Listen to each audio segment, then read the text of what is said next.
Welcome to another video from Robotic Mower Services. This is, I believe, our fourth video in the series about no-loop errors, how to diagnose them, what to look for, how to troubleshoot them. What does this mean? What does that mean? How do I do this? How do I figure that out? And if there was any video to watch, this is going to be it right here.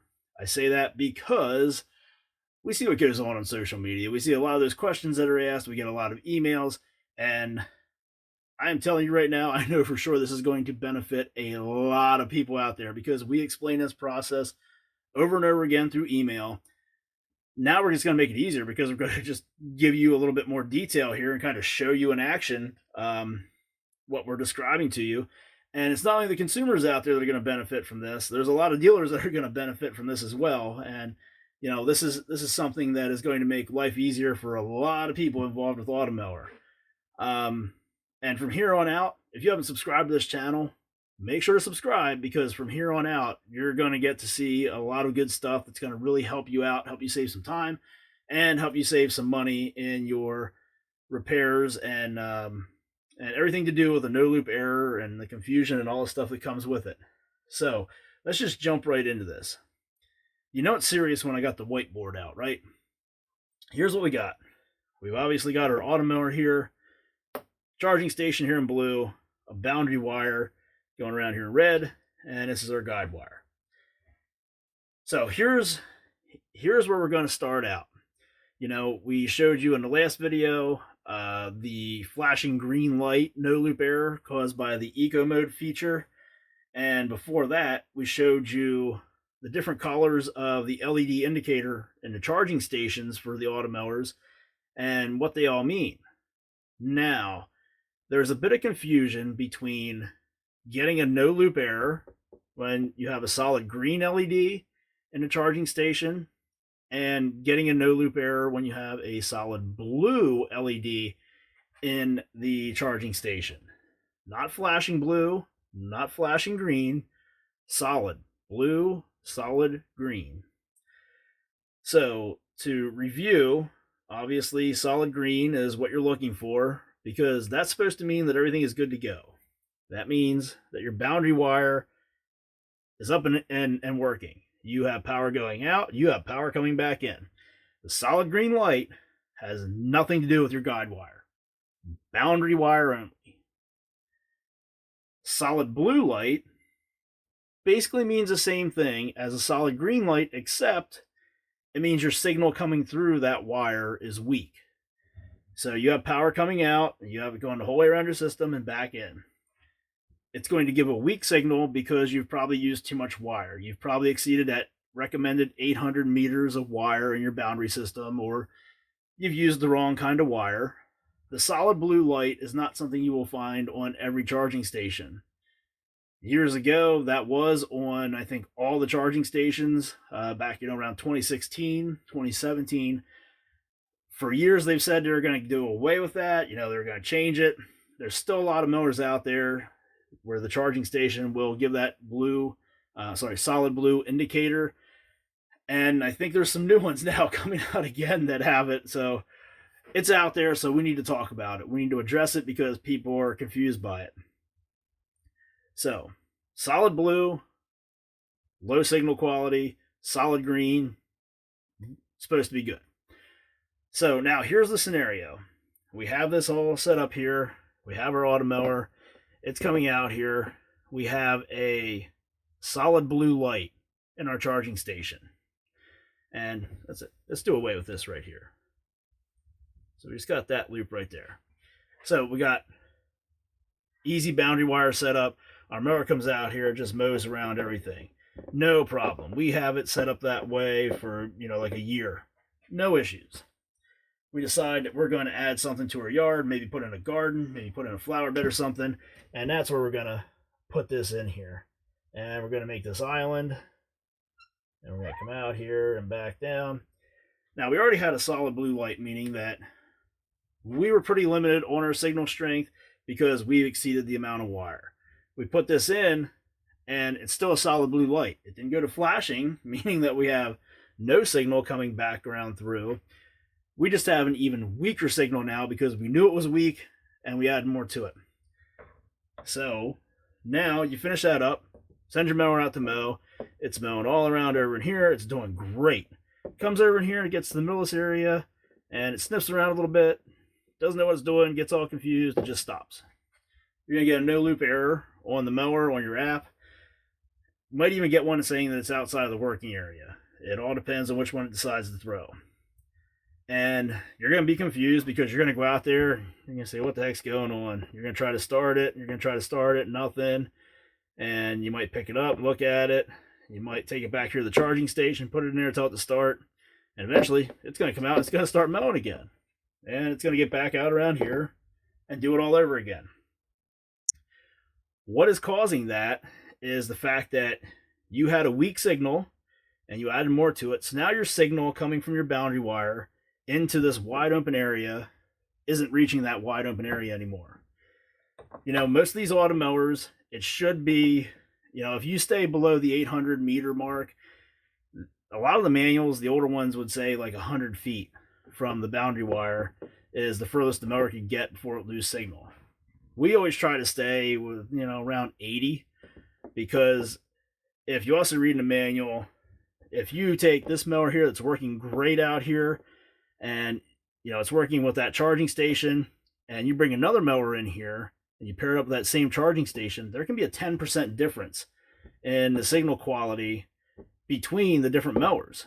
If you swap out the charging station, or the charging station board, I should say, you still have the same mower in here. That could be a 10% difference. So there's a lot of variables there that could add up. And there's also, you get moisture in the ground, things like that can cause issues. So we always try to stay below that spec of 100 feet. We usually try to stick around 80. But if you got the solid blue light, then 80 might be a little too much. Then you're talking more like 75 feet away, and it could easily lose signal quality. And you just added that to it. So now you might be down to about 65 feet is all the further it can get from a boundary wire. Now, before I get into how to check that, here's the issue where you have the solid green light in your charging station, and the mower does the same thing. It's getting out here to the same area, and it's just dying. It's saying no loop, it's saying outside of working area, and just won't move. You put it back here into the charging station, mows around fine until it gets back out there again, just like I said with the solid blue light.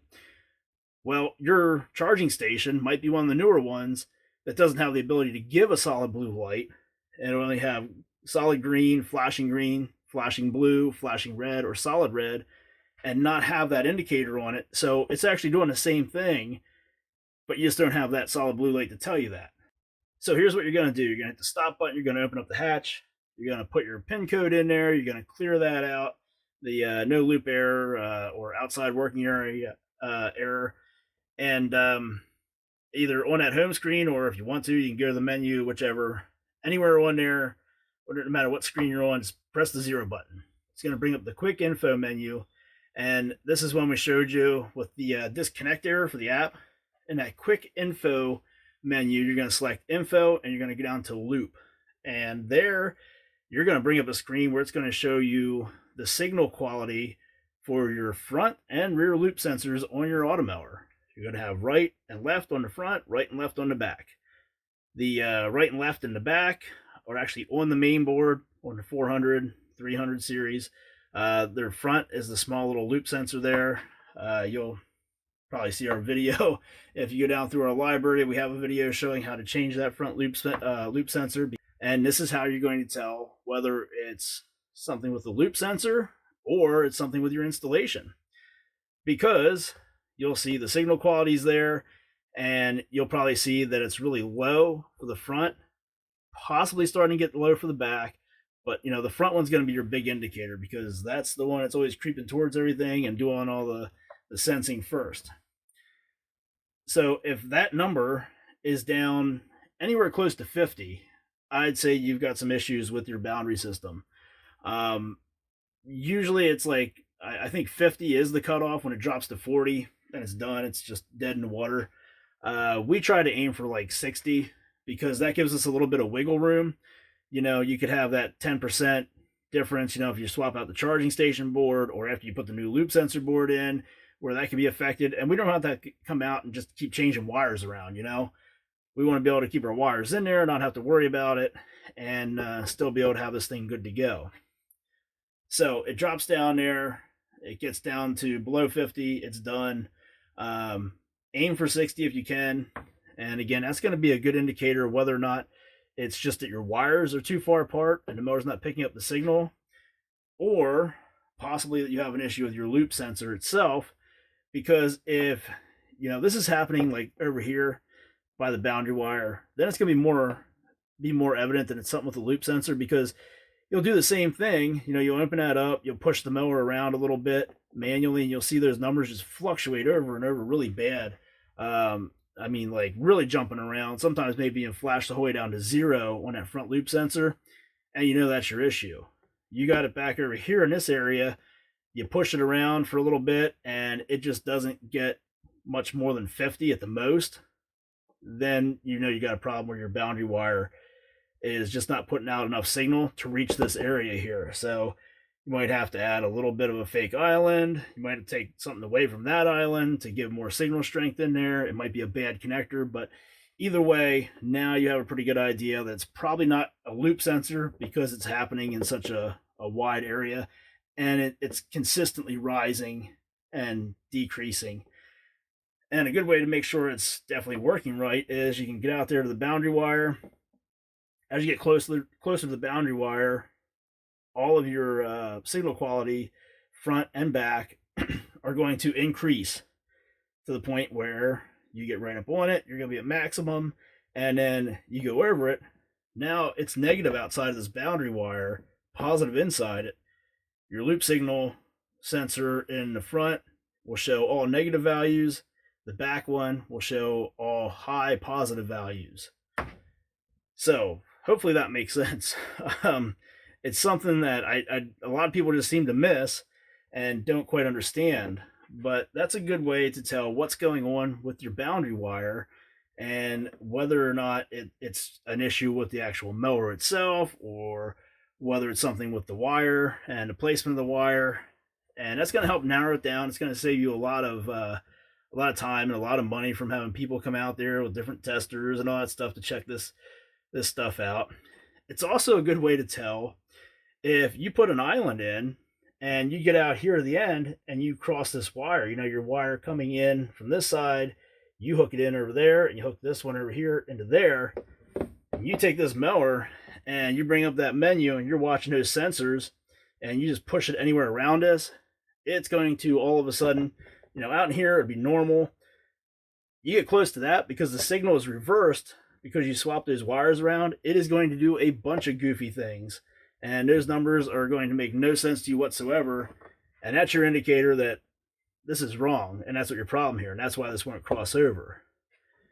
Now, if you have an island coming in here, you have the solid blue light, you got the weak signal strength, you got a wire coming in, going back out, you did everything right, but the mower doesn't cross over this. It thinks it's a boundary wire there instead of canceling out and thinking that it's an island.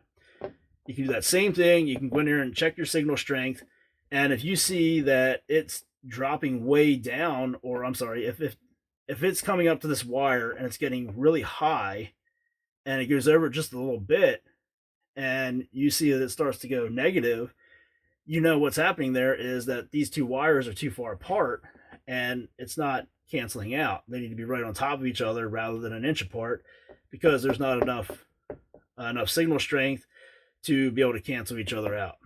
So that quick info menu is a lifesaver for these no loop errors. Just trying to break it down and figure out what's going on, whether it's wire or the mower, like I was saying, or if it's something with the board in there itself.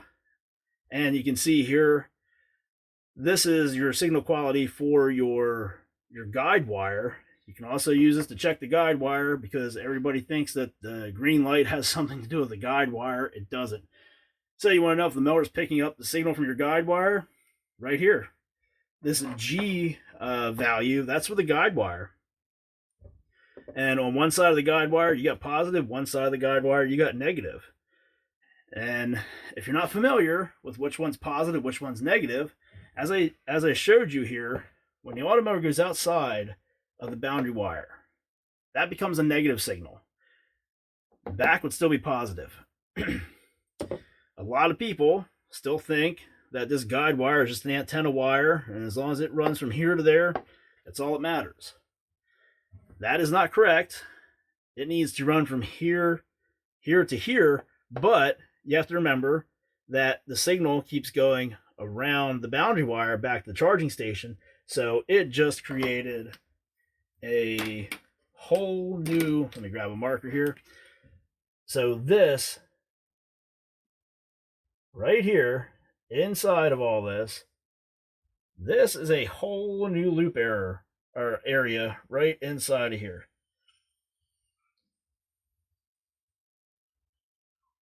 That, all this is your guide loop, because it comes out of the charging station and it keeps following around that way.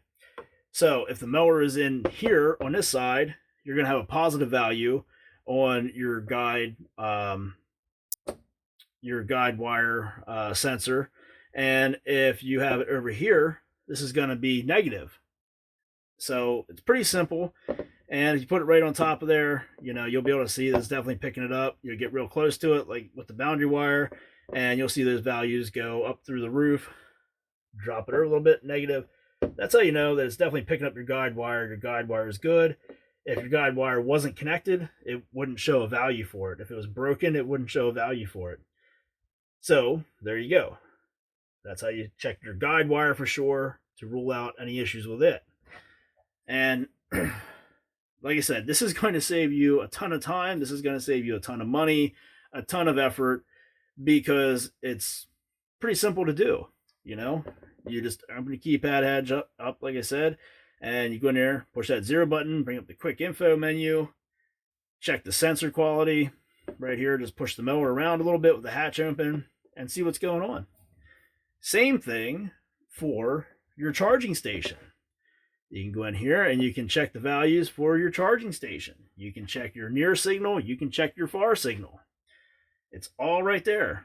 Even with it in the charging station, you can see all these values. Speaking of it being in the charging station, here's one that people get confused by a lot, and I've helped a lot of people with this one. It's most common on the 300 series of Automowers. People will bring their boundary wire in and they'll tuck it in underneath the charging station at the back. They'll just tuck it in there so it looks nice and neat. I get it. Yeah, it's tucked away there. It's hidden. But what happens is, on the 300 series of Automowers, they come in there, and because of the placement of the loop sensor board, when it docks and it charges, it's coming in there fine all by itself. It docks in there all by itself, and it pulls front there. It won't come out of the charging station. You can't figure out what's wrong with it. It won't start on its own. It's been there all day and just won't go, won't leave. You bring it out here, you hit start, runs around fine. It comes back, it docks, same thing. What it is, if you go in and you go into that quick info menu, and you bring up your signal quality for your front and rear loop sensors, you'll see that the front loop sensor is just slightly over that boundary wire. Because that boundary wire is tucked in under the charging station, the mower can actually pull up past it, and then when it goes to restart, it thinks it's outside the working area. You might get an error saying that it's outside the working area and it's in a charging station, or it might not just do anything because it's just confused and not sure what's going on. But that's how you can check that one. So if you have that error where it just won't leave the charging station, flip it open, check your signal quality, see what's going on there. If you have one where it's coming up and it's just dancing around the charging station but not actually going into it, again, quick info menu, check your signal quality for the charging station itself, for the near signal, for the far signal. Make sure that they're both working properly, and if not, then you're going to replace your charging station board or the antenna for the charging station underneath there. Hopefully you guys understand this. All you guys that have sent me the emails and I've emailed this information back to you, there's a lot of you. Most of you have been able to walk through it. A couple people were kind of confused, but hopefully now it all makes sense to you and you see how easy it is to do this, how easy it is to narrow this stuff down. Again, this is the video here that I know a lot of people are going to benefit from, and the next ones coming up are going to give even more information. If you think this was good, we got even more that's going to help you solve these problems a lot faster, save you a lot of money, because that's what we're here to do. That's the whole purpose of this. So if you need anything for your Automower, parts, accessories, and Automower itself, visit our website, www.roboticmowerservices.com. If you're looking for some technical support, you need some help with something with your Automower, shoot us an email, roboticmowerservices@gmail.com. If you go into our website, can't find what you want, there's a spot on there where you can email us, tell us what parts you're looking for, what model mower you have. Same thing for the process of tech support. If you go in there and you don't see something to help you out with the issues you're having, shoot us an email. Easiest thing to do, just send us an email, let us know what's going on. We try our darndest to respond to everybody. I know some of them get stuck in our spam folders and stuff like that. But we do what we can. We try to respond to everybody. We try to help everybody because, again, that's what we're here to do. The better this product works for you guys, the easier it's going to be for us to keep selling it and keep installing them, and makes everybody happy. You're happy, we're happy. One big happy family, right? So that's going to do it for this video. Again, I hope you guys learned something here. Be sure to subscribe to this channel because you're not going to want to miss out on any of the stuff that we've got coming up. Yeah, we got plenty of stuff on these loop signal errors and a ton of other good stuff coming up. So be sure to subscribe to this channel. And as always, thank you for watching.